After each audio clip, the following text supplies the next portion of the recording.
I'm Jonathan Nelson for the Georgia Academy of Family Physicians with a special report on the physician workforce and graduate medical education. Georgia, as well as the country at large, faces a serious shortage of primary care physicians.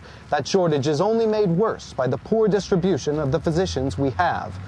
Many physicians choose to practice in affluent, suburban, and metropolitan areas, leaving patients in rural and inner urban communities with few options for primary care and preventive services. Confronted with the prospect of reduced payment for those services and saddled with considerable student debt, fewer and fewer graduating medical students choose to pursue careers in family medicine.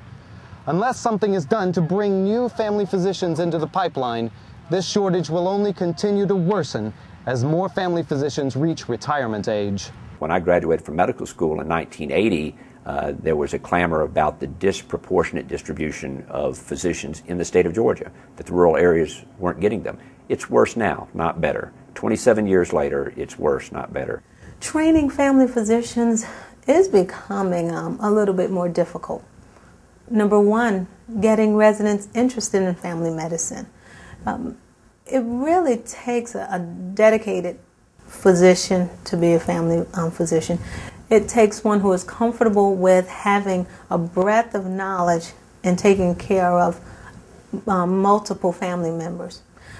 And so having someone that is capable of taking care of such a large scope of medicine and not having to focus or specialize in just one part of medicine, but also to get paid a small amount to do all of this work, you're not going to get a lot of young, bright people interested, in doing family medicine. Young people coming out of a medical school with $200,000 worth of debt are not going to sign up for that kind of lifestyle. No matter what their heart says they want to do, they've got to look at it economically. If you're given a choice between a subspecialty that will pay you X dollars, or let's say in the terms of an old math teacher, 2X dollars, and you can also then choose to do primary care that will pay you 0.5X dollars, then which one are you going to take? I think the intelligent person is probably going to take one that gives them shorter hours and gives them more pay. Family medicine residencies do more than just train the next generation of family doctors. They also provide much-needed care to uninsured patients and to those receiving coverage through public programs. Our residents do everything when they're on call. They birth babies, they work in the emergency rooms, they run codes, they do everything. This practice has been around, I think, about 30 years, if I remember correctly, and we are a known commodity in this community. Some patients that we have, and many patients I've seen, even as a resident, have been coming here for years and years and years. We're their doctors, and they see each resident as their own physician. We get a good education here as far as learning how to deal with a patient's social situation. Not too many physicians do that.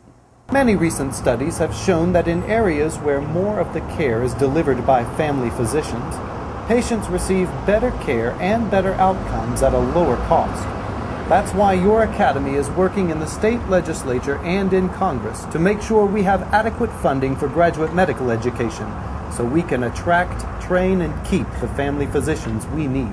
We need to be supporting students beginning as early as possible, from middle school, high school, college, and all of those things I think need to be supported both by physicians in the community, by your local representatives, by the state legislators.